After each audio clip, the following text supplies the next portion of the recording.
Hello and welcome back to TSL Talk. Apologies to all our legion of fans out there for being away for a few weeks, but we finally got the old firm back together, and a special thanks to Damien McIver from ABC for helping out the last few weeks. I suppose first all we better touch on is the betting scandal that's come to light this week. Or maybe not scandal, or probe.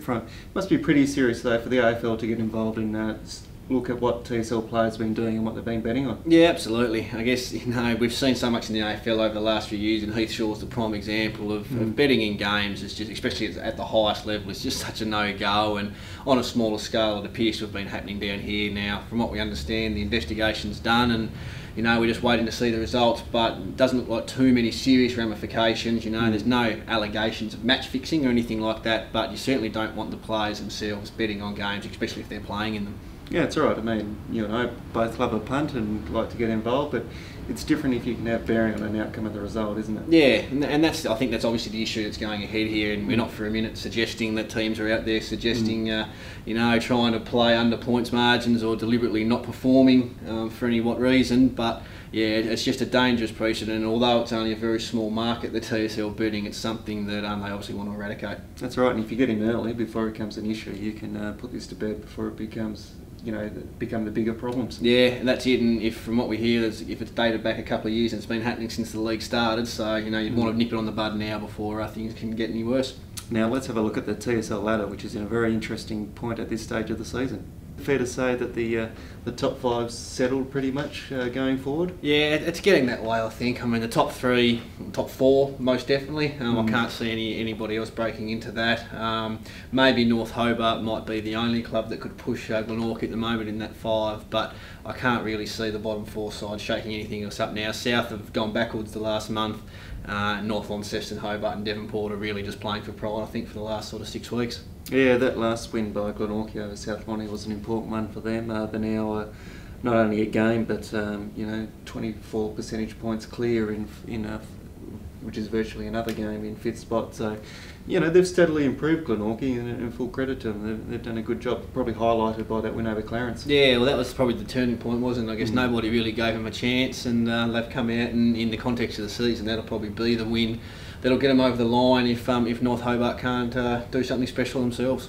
Are you prepared to tip a premiership favourite at the moment? Probably, obviously, Burnie and Clarence are the standouts. Can you separate them at this stage? I think, depending on the injury onto Brennan Savage, that'll go a long way to Clarence's chances. That game against Burnie a couple of weeks ago, he blanketed Jason Laycock, and you need to do that if you've got any chance of beating Burnie. So, depending on how long he's out for, come finals, of course, last year he missed the game against the Dockers when they won at Bellerive Oval. And it was a difference in the end. Laycock ran rampant. They didn't have Sharman back then either. So without Savage, I'll tip Burnie, I think, to go all the way. It's probably, given the nature of his injury, it's a pretty bad break. Ligament damage to his ankle as well. It's already been operated on. Pretty unfortunate the circumstances that he went through as well, but you've got to say it's highly unlikely he'll be back this season. Yeah, and it's not good, I think it's widely regarded that Cameron Thurley's probably their best player, but I think Savage is their most important, just what he gives them, especially in the ruck this year, with Drew Westfield not being there. So, it's a massive loss, and, he missed 4 games with a broken arm, came back for 2, best on ground in one of those, and then goes down early in his second, so he's irreplaceable, and they'll struggle without him. It could also come down to Burnie and Clarence play each other again up at West Park, so whoever wins that game will most likely finish on top and have that home ground advantage going into the finals. That could be crucial. Yeah, absolutely. West Park's a bit of a fortress up there for Burnie. I don't know when the last time they lost a game there was, but it'll, if they do win that game in a couple of weeks' time, then you'd have to say they definitely will roll into favouritism again.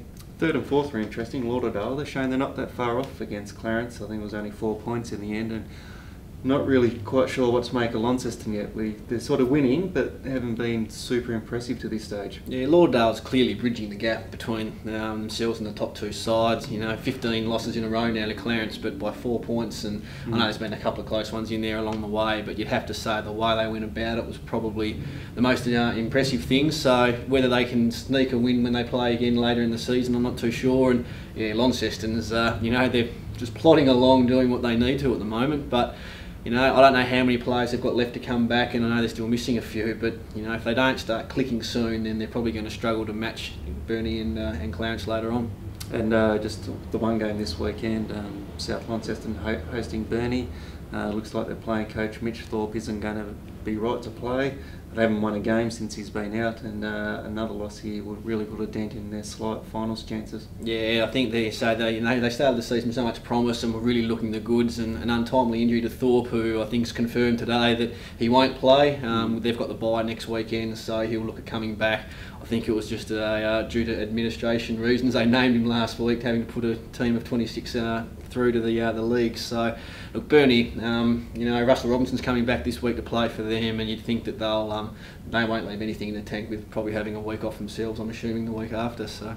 And just quickly to touch on your boys, the West Coast Eagles are down to take on the high-flying Kangaroos, who hit some really good form. Should be a cracker on Saturday. Yeah, look, it's really looking forward to this, not just because I am a West Coast man, but I think the game's really taken on a bit of spice. West Coast have been flying along all year, and the Kangaroos have now turned the corner. And we've got news today that it's a sellout, so hopefully we'll see 15,000 plus in there, and we should get a good contest. All right, Adam, thanks very much for your thoughts. Remember, for all your TSL stories, pick up your copy of the Mercury or go to the Mercury online.